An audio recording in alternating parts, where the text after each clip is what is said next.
اس سے قبل کہ اس متبرک مقدس تاریخی باعظمت خانقاہ میں، اس باعظمت تاریخ میں کچھ عرض کرنے کی جسارت کی جائے۔ آئیے ہم اور آپ مل کر بارگاہ نبوت اور بارگاہ اہل بیت نبوت میں اللہ سبحانہ تعالیٰ کو راضی کرنے کے لیے درود پاک پیش کرنے کی سعادت اور دولت حاصل کریں۔ اللہم صلی علی سیدنا و مولانا محمد وعلی آل سیدنا و مولانا محمد بعدد کل ذرۃ الفا الفا مرۃ وبارک وسلم۔ آپ ایک ایسی خانقاہ میں بیٹھے ہیں، ایک ایسی جگہ پر بیٹھے ہیں جو جگہ پورے بر صغیر میں اسلام کا ایک ایسا مرکز رہی ہے کہ جس کی طرف لوگ دین کو سیکھنے کے لیے اپنا قبلہ درست کرتے تھے۔ یہ وہ جگہ ہے جہاں سے اسلام قوی ہوا، انسانیت مضبوط ہوئی، قرآن و حدیث کا صحیح مفہوم دنیا تک پہنچا، اور جو لوگ نبی اور نبی کے آل کو دیکھنا چاہتے تھے وہ دنیا سے چل کر اس خانقاہ تک پہنچے تاکہ نبی کی سنتوں پر عمل کرنے والوں کو اپنی آنکھوں سے دیکھ سکے۔ یہ وہ جگہ ہے۔ 50 برسوں تک تقریباً کم و بیش 50 برس تک حضرت مخدوم جہاں نے یہاں زہد و تقوی کے ساتھ قرآن و سنت کی تعلیم دی، اور آپ سے تعلیم لینے والوں میں جہاں 1 لاکھ کی تعداد میں عوام تھی، وہیں علماء، صوفیہ، مفتیان، قضات، اپنے دور کے اولو العزم علماء حضرت کی خدمت میں تعلیم پاتے، اپنے سوالوں کے جوابات پاتے اور اپنے شکوک و شبہات کا ازالہ کرتے۔ یہ وہ جگہ ہے۔ دنیا میں سب جگہ دیکھنے میں ایک طرح کی ہوتی ہے، لیکن جگہ اور جگہ میں بڑا فرق ہوتا ہے۔ اسی طرح انسان بھی دیکھنے میں ایک طرح کا ہوتا ہے۔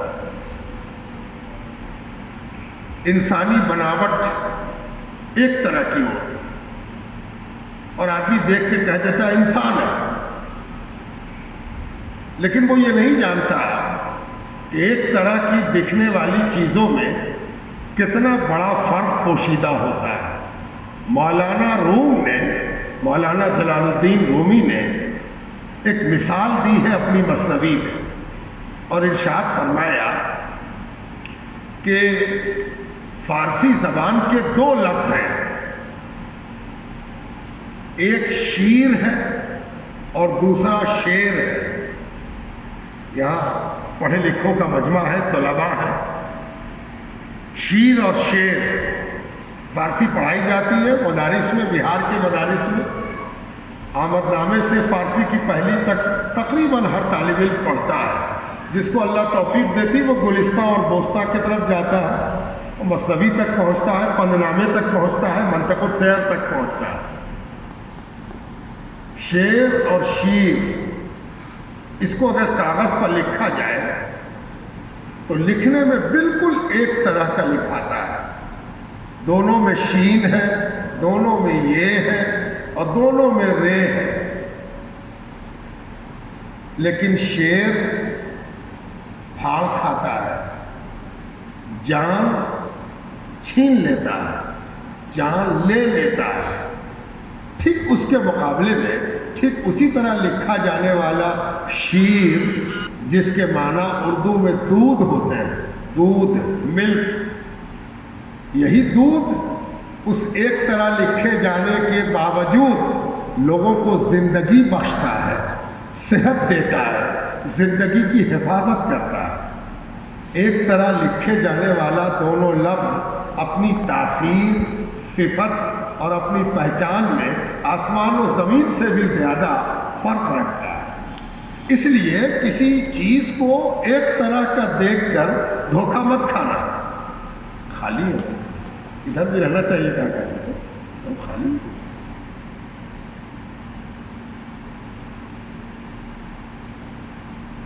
تو آپ نے دیکھا کہ شیر اور شیر کیا مثال دی حضرت مخدوم ہے، جہاں کے ممدوح، میں جن کی مثال دے رہا ہوں حضرت مخدوم ہے، جہاں ان کے عاشق ہیں، ان کے والا و شیدا ہیں، ان کے فریفتہ ہیں، کن کے؟ مولانا روم کے۔ یہ وہ خانقاہ ہے جہاں ہندوستان میں بلکہ بر صغیر میں پہلی بار جہاں کبھی کوئی کام نہیں ہوا تھا، یہ کام وہ یہاں ہوا۔ وہ کیا تھا کہ مولانا روم کی مثنوی کا درس اس خانقاہ میں دیا گیا۔ اس خانقاہ سے پہلے کسی خانقاہ میں نہیں دیا گیا، جبکہ اس کا محل وقوع، لوکیشن اتنا اندر ہے کہ کوئی بھی چیز اگر ہندوستان میں داخل ہوگی تو پنجاب میں آئے گی، دلی آئے گی، اور دلی سے پھر آگے بڑھے گی تو یو پی سے گزرے گی، تب نہ بہار پہنچے گی۔ یہ تو بہار اور بنگال کا علاقہ ہے۔ کوئی بھی چیز جب بھی آتی ہے تو ادھر سے آتی ہے، اس لیے کہ اس کو آنا پچھم سے ہے، پورب کی چیز نہیں ہے کہ پورب سے آ کے پہلے پہنچ جائے۔ تو آپ ذرا اندازہ لگائیے کہ مثنوی مولانا روم کا کوئی نسخہ، قلمی نسخہ اگر آیا ہوگا تو وہ پہلے تو پنجاب اور دلی آیا ہوگا، لاہور آیا ہوگا، ملتان آیا ہوگا، ملتان، پنجاب، دلی، پھر یو پی، اور یو پی کے وہ تمام شہر، وہ بدایوں بھی آیا ہوگا، وہ فیض آباد بھی آیا ہوگا، وہ اودھ بھی آیا ہوگا، تب نہ بہار پہنچا ہوگا۔ کتنی خانقاہوں کو لانگ کے، کتنی خانقاہوں سے گزر کے مثنوی مولانا روم یہاں پہنچی۔ کسی کو یہ شرف حاصل نہ ہوا کہ وہ مثنوی پڑھاتا، سناتا، سمجھاتا۔ یہ شرف حاصل ہوا مخدوم جہاں کو کہ مخدوم جہاں پہلے استاد ہیں جو اس بر صغیر میں مثنوی مولانا روم پڑھا رہے ہیں، سمجھا رہے ہیں۔ طوفیل میں سب خانقاہوں میں پڑھا گیا، پڑھایا گیا۔ اس لیے مولانا روم کا حوالہ یہاں دیا جا رہا ہے، تو یہ خانقاہ احق ہے اس بات کے لیے کہ یہاں مولانا روم کا حوالہ دیا جائے۔ جیسے شعر اور شیر لکھنے میں ایک طرح کے ہوتے ہیں، اسی طرح دیکھنے میں انسان بھی ایک طرح کے ہوتے ہیں، لیکن اسی میں کوئی ولی ہوتا ہے، کوئی نبی ہوتا ہے۔ جو لوگ انا بشر مثلکم کو دلیل بنا کے لاتے ہیں، وہ گویا یہ کہنا چاہتے ہیں کہ جب دیکھنے میں کوئی چیز ایک طرح کی ہو جائے تو وہ در حقیقت بھی ایک ہوگی، حالانکہ یہ کتنی بڑی جہالت ہے۔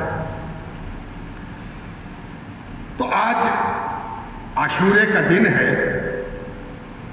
اور اس دن کو کیسے منانا چاہیے اور منانا چاہیے کہ نہیں؟ پہلا سوال تو یہ ہے کہ اس دن کو کوئی اہتمام ہونا چاہیے کہ نہیں؟ دوسرا سوال یہ ہے کہ اس دن کا اہتمام کیسے ہونا چاہیے؟ یہ دو باتیں ہیں۔ آج کل لوگ ہر چیز کو قرآن و سنت کے حوالے سے دیکھنے کی ناکام کوشش کرتے ہیں۔ ہمیشہ قرآن و سنت کی روشنی میں دیکھا گیا ہے، یہ کوئی نیا فیشن نہیں ہے، لیکن یاد رکھیے ہر کوشش، ہر ایٹیٹیوڈ دو طرح کا ہوتا ہے، پازیٹیو اور نیگیٹو۔ اگر ہم کسی کام کو پازیٹیولی کرتے ہیں اس کا نتیجہ کچھ اور ہوتا ہے، اور اگر نیگیٹیولی کرتے ہیں تو اس کا بھی فائدہ اور نقصان الگ ہوتا ہے۔ پہلے یہ دیکھنا چاہیے کہ نیت کیا ہے۔ کبھی کبھی سوال کرنے والا سوال اس لیے کرتا ہے کہ جس سے سوال کر رہا ہے اس کو رسوا کرے، رسوا، ذلیل کرے۔ کبھی کبھی سوال کرنے والا اس لیے کرتا ہے کہ سوال کر کے جواب دینے والے کو لاجواب کرے۔ یہ سب نگیٹو ایٹیٹیوڈ ہے۔ یہاں سوال فائدہ مند نہیں ہو سکتا۔ سوال کا فائدہ تب ہوگا جب سوال کرنے والا مثبت انداز میں سوال کرے، مقصد اس کا ہو اپنے علم میں اضافہ کرنا، دوسرے کے مطالعے سے فائدہ اٹھانا، صحیح نتیجے تک پہنچنا، تب جا کے سوال کرنا فائدہ مند ہوتا ہے۔ آج کل جو قرآن و سنت کی فکر لوگوں کو لاحق ہوئی ہے وہ نگیٹو ایٹیٹیوڈ سے ہونے لگی، منفی انداز۔ یہی وجہ ہے کہ قرآن و سنت کا حوالہ دینے کے باوجود بھی قرآن و سنت فائدہ نہیں پہنچاتی۔ اب اگر آپ یہ جاننا چاہتے ہیں کہ آج کے دن کی کوئی اہمیت ہے یا نہیں، تو آپ کو محسوس ہوگا کہ لوگ آپ سے یہ کہتے ہوئے نظر آئیں گے کہ آج کے دن سرکار دو عالم نے صرف ایک کام کیا تھا۔ وہ کیا کیا تھا؟ روزہ رکھا تھا۔ سرکار دو عالم نے آج کے دن روزہ رکھا تھا، بس اتنا ہی کرنا چاہیے۔ لیکن وہ یہ بھول جاتے ہیں کہ روزہ رکھنے کی وجہ کیا تھی۔ اگر اس حدیث پاک کو ہم اپنے پیش نظر رکھیں کہ وہ کون سا واقعہ تھا، وہ کون سا حادثہ تھا، وہ کون سی گھٹنا تھی جس کے تحت روزہ رکھنے کی بات آئی، تو ہمارے سوال کا جواب آسان ہو جائے گا۔ چلیے وہاں چلتے ہیں جہاں وجہ بنی روزہ رکھنے۔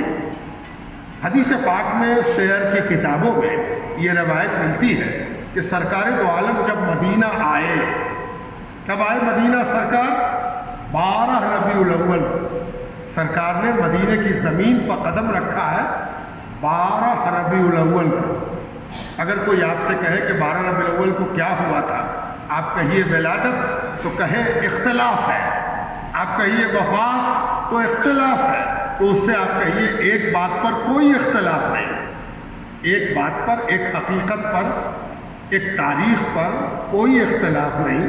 اور وہ جو اختلاف نہیں ہے وہ کیا ہے کہ سب کا اتفاق ہے کہ سرکار دو عالم نے مدینے کی زمین پر قدم رکھا 12 ربیع الاول۔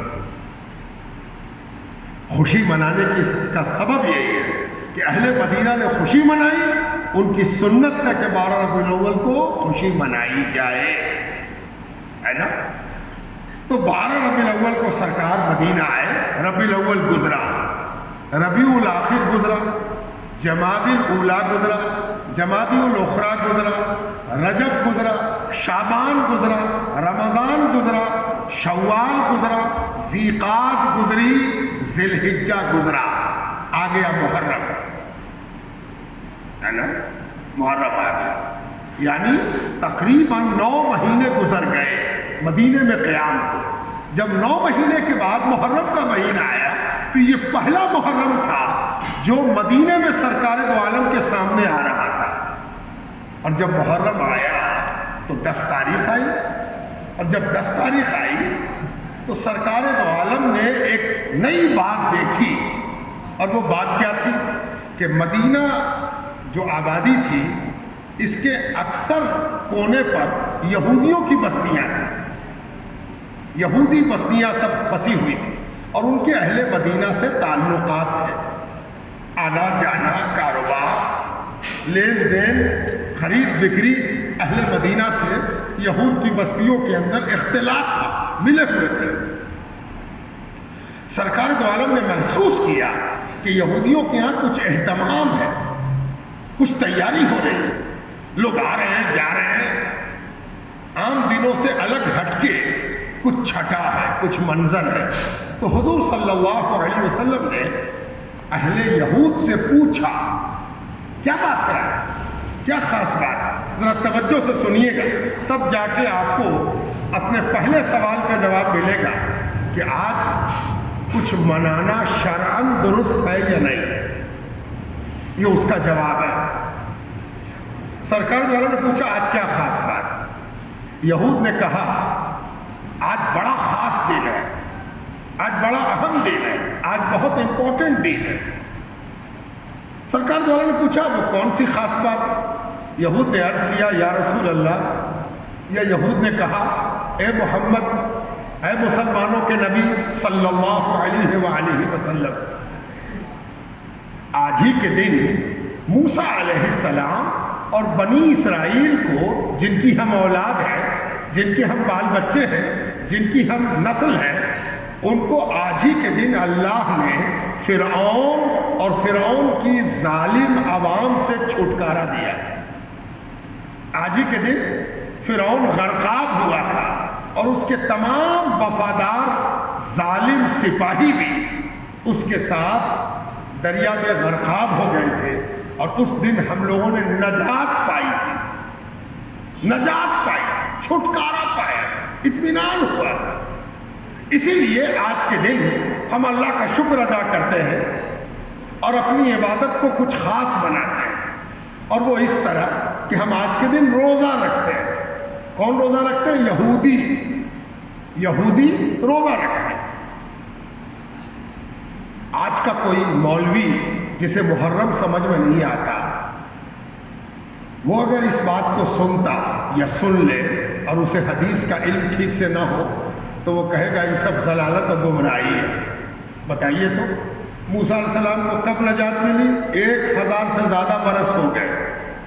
ایک اندازے کے مطابق حضور صلی اللہ علیہ وسلم سے عیسیٰ علیہ السلام کا زمانہ 600 برس، اور ایک اندازے کے مطابق عیسیٰ علیہ السلام سے حضرت موسیٰ علیہ السلام کا زمانہ 600 برس.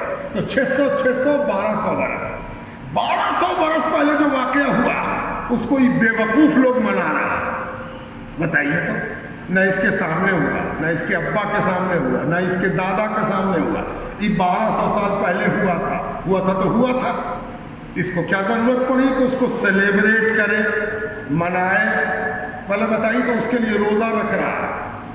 یہودیوں نے توریت کی کوئی آیت نہیں پڑھی تھی کہ توریت میں ایسا حکم آیا ہے. حضور صلی اللہ علیہ وسلم کے سامنے یہودیوں نے یہی کہا تھا کہ آج کے دن موسیٰ علیہ السلام کو نجات ملی تھی، ہم اس کا شکرانہ ادا کرتے ہیں، روزہ رکھتے ہیں، خوشی مناتے ہیں، تمام کرتے ہیں، تشکر ادا کرتے ہیں. آج کا مولوی تو یہودیوں کی ضلالت و گمراہی کو بتا دے گا، لیکن حضور صلی اللہ علیہ وسلم نے ارشاد فرمایا. اب اس قول کو خوب غور سے سنیے.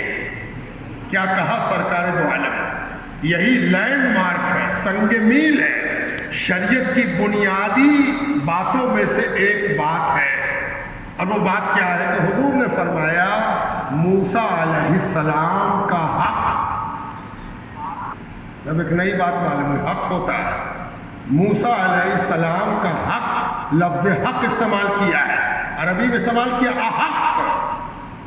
موسیٰ علیہ السلام کا حق تم سے زیادہ ہم پر ہے نا؟ ترجمہ کیا ہوگا؟ موسیٰ علیہ السلام کا حق تم سے زیادہ ہم پر ہے. ہم بھی روزہ رکھیں گے. اس سے پتہ چلا کہ زمانہ گزرنے سے کچھ نہیں ہوتا، معاملہ حق کا ہے. جس پر حق ہو اس کی تعمیل، تعظیم، تکریم اور تفکیر اور تذکیر کی جائے گی. جس کے اوپر حق نہیں ہے وہ آزاد نہ کرے، ہے نا؟ جب موسیٰ علیہ السلام کا حق ایک دوسرے نبی پر ہو سکتا ہے، ایک اولو العزم نبی کا حق خاتم النبیین پر ہو سکتا ہے، ایک نبی کا حق سید الانبیاء پر ہو سکتا ہے، ایک نبی اور رسول کا حق سید الرسول پر ہو سکتا ہے، تو اگر اہل بیت کا حق امت مسلمہ اپنے اوپر مانتی ہے، محسوس کرتی ہے اور اسے اپنے ایکشن اور اپنی حرکتوں سے ثابت کرتی ہے، تو یہ شریعت کی روح سے ناجائز کیسے ہو جائے؟ 1200 سال پہلے کی بات حضور صلی اللہ علیہ وسلم نے یہود کی روایت کو تسلیم کر لیا اور روزہ رکھنے کا حکم دیا. ذرا رکیے، اس وقت یہود سے باضابطہ کھنی نہیں تھی.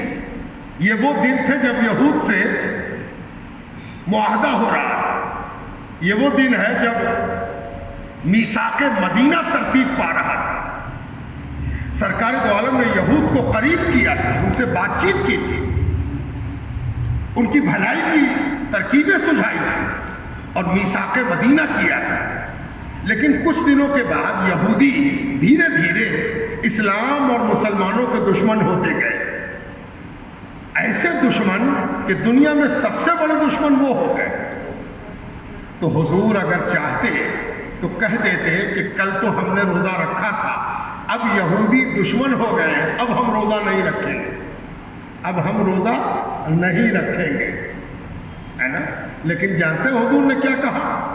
حضور نے اپنے آخری سال میں یعنی 10 ہجری میں سرکار دو عالم صلی اللہ علیہ وسلم نے جب محرم آیا تو حضور نے ارشاد فرمایا آئندہ سال سے ہم یہود سے فرق کرنے کے لیے 2 روزہ رکھیں گے، آئندہ سال سے رکھیں گے۔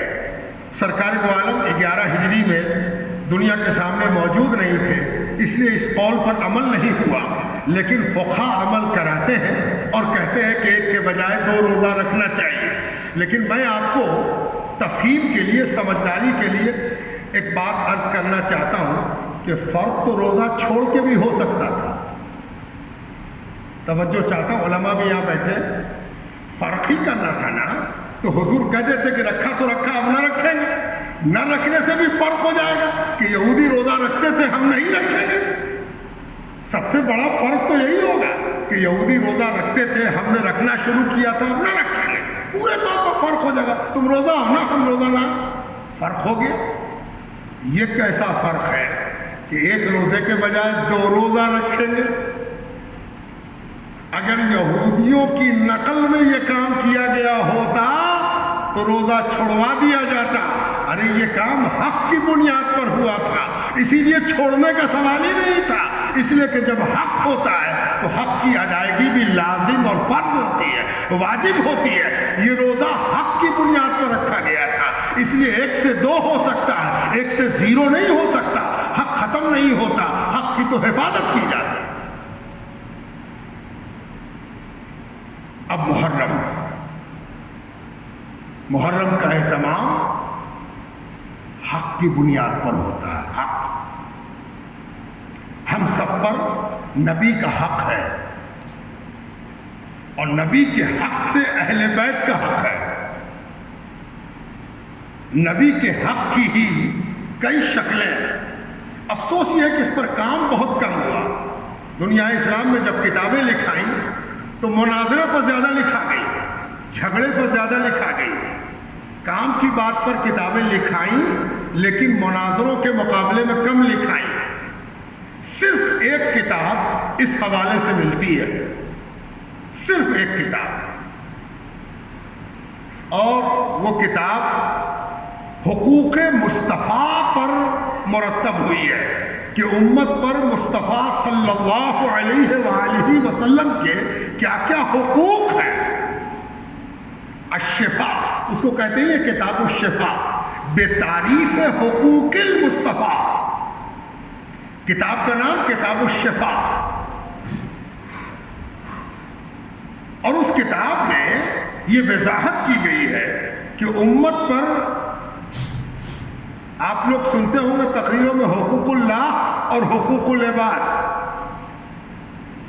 ہم مولویوں نے حقوق المصطفیٰ کو غائب کر دیا، تو جتنا مولوی ملے گا سب حقوق اللہ حقوق العباد، ہے نا؟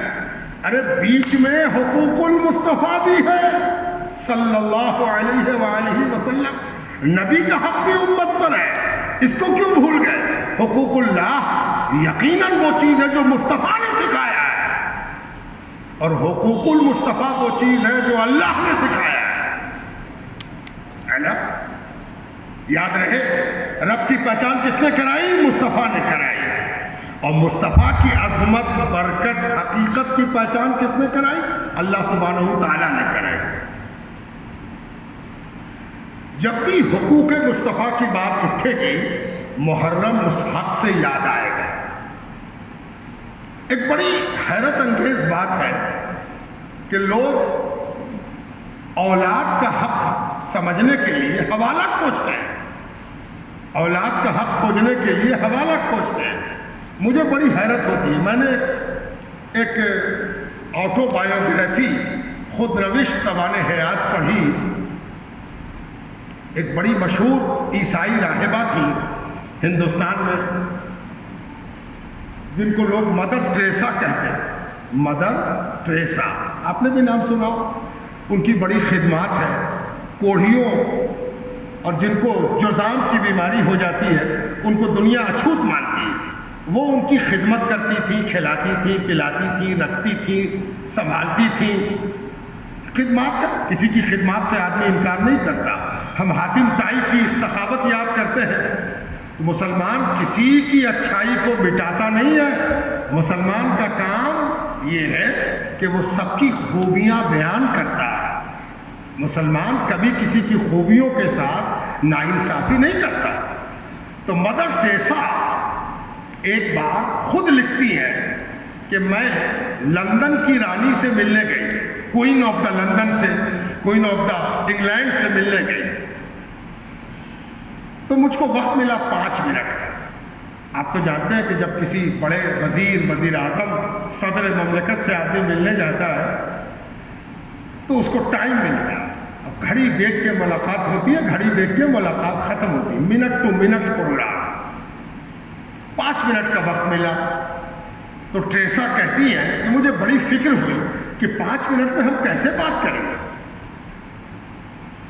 5 منٹ میں تو بات بہت مشکل ہو جائے گی، اور بات کرنی ہے ان کوڑھیوں سے متعلق کہ ان کو اور بڑا فنڈ ملے تاکہ ان کے پھر سے زندگی گزارنے کے امکانات کو ممکن کیا جا سکے۔ کیسے ہوتا؟ سوچتے سوچتے میں پہنچ گئی، وقت میرا ہو گیا تھا، 15 منٹ پہلے ہی میں پہنچ گئی تھی۔ جب وقت گھڑی کا کانٹا پہنچا وقت پر تو مجھ کو ویلکم کیا گیا، لے جایا گیا۔ میں جب کوئین کے سامنے پہنچی تو مجھے یہ غم ستا رہا کہ 5 منٹ ہے، 5 ہی منٹ میں سب بات کرنی ہے۔ تو میں نے سب سے پہلے بات یہ چھیڑی کہ آپ کا بیٹا کیسا ہے اور آپ کی بیٹی کیسی ہے، آپ کے بچے کیسے ہیں۔ ٹریسا کہتی ہے کہ میں نے کوئین سے پوچھا، اپنے بچوں کی خیریت سنائی۔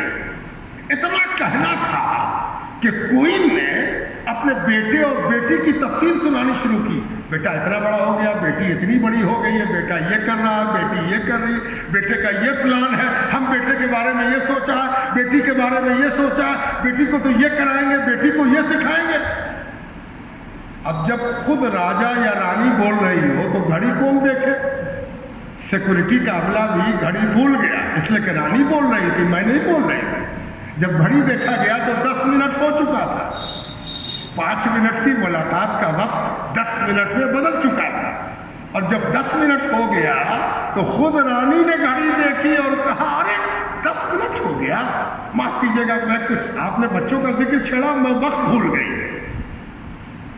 اور تب ٹریسا کہتی ہے کہ میں نے ان بچوں کا ذکر چھیڑا جو مجبور ہو گئے، بے سہارا ہو گئے۔ اور رانی اتنی متوجہ ہوئی کہ 10 منٹ تک میری بات اور سنی، اور پھر 10 منٹ حکام کو بلوایا، آرڈر لکھوایا، اور جتنی میری امید تھی اس سے 10 گنا زیادہ پیسہ دیا۔ اور پھر کہتی ہے یہ سب ان کی اولاد کے ذکر کی وجہ سے ہوا۔ اولاد کا ذکر ماں باپ کو خوش کر دیتا ہے، اولاد کا تذکرہ ماں باپ کو فرحت بخشتا ہے، ماں کی ممتا کو جگا دیتا ہے۔ تم کیا کوئی بات کہو گے اور اس سے ماں کسی کی ممتا کیا جاگے گی؟ تم کو اگر کسی ماں کو خوش کرنا ہے، کسی باپ کو خوش کرنا ہے، تو تم اس کے بچے کا تذکرہ، اس کے بچے کی خوشی، اس کے بچے کا عروج، اس کے بچے کے فلاح کا تذکرہ چھیڑو۔ دیکھو وہ کیسے خوش ہو جاتا ہے اور کیسے تم پر مہربان ہو جاتا ہے۔ یہ اصول جو بھول گیا اس کا نام ہے یزید، اس کا نام ہے مروان، اس کا نام ہے ابن زیاد، اس کا نام ہے شبر ابن ذیلجوشن، اس کا نام ہے ابن سعد، اور اس کا نام ہے ابن زیاد۔ یہ وہ لوگ تھے جو یہ معمولی اصول، میں بہت معمولی بات کہہ رہا ہوں، ابھی میں قرآن و سنت کی طرف گیا بھی نہیں۔ یاد رکھیے، فطرت، نیچر، پرکرتی، یہی اصل اسلام ہے. اسلام کا کوئی اصول فطرت سے ٹکراتا نہیں ہے. جو فطرت ہے وہی اسلام ہے. اسی لیے اسلام کو دین فطرت کہا گیا ہے. اور اسی لیے حدیث پاک میں آیا ہے کل مولد یولد علی الفطرہ، ہر پیدا ہونے والا فطرت کو پیدا ہوتا ہے. اس کا ترجمہ یہ بھی ہوگا کہ ہر پیدا ہونے والا اسلام کو پیدا ہوتا ہے. اس لیے کہ اسلام فطرت ہے، فطرت اسلام ہے. یہ جو کچھ آپ کربلا میں دیکھ رہے ہو، یہ ایسی سازش ہے، ایک ایسا ષڈینتر ہے اور ایک ایسا تانا بانا ہے جو اسلام کی بنیادی چولوں کو ہلا رہا ہے. یہ صرف سرکار دو عالم کی اولاد کو ختم کر دینا نہیں ہے، اہل بیت سے دشمنی ہی نہیں ہے. اگر یہ صرف اہل بیت سے دشمنی ہوتی تب بھی بہت بڑا گناہ ہوتی. لیکن اس گناہ میں کئی گنے ہو گئے، کئی ضرب لگ گئے، اور وہ اس لیے کہ اہل بیت کو مٹانا اسلام کے سنگ میل کو مٹانا ہے. کیوں؟ میں کہہ رہا ہوں نہیں، حضور صلی اللہ علیہ وسلم فرما گئے، فرماتے ترکت فیکم الثقلین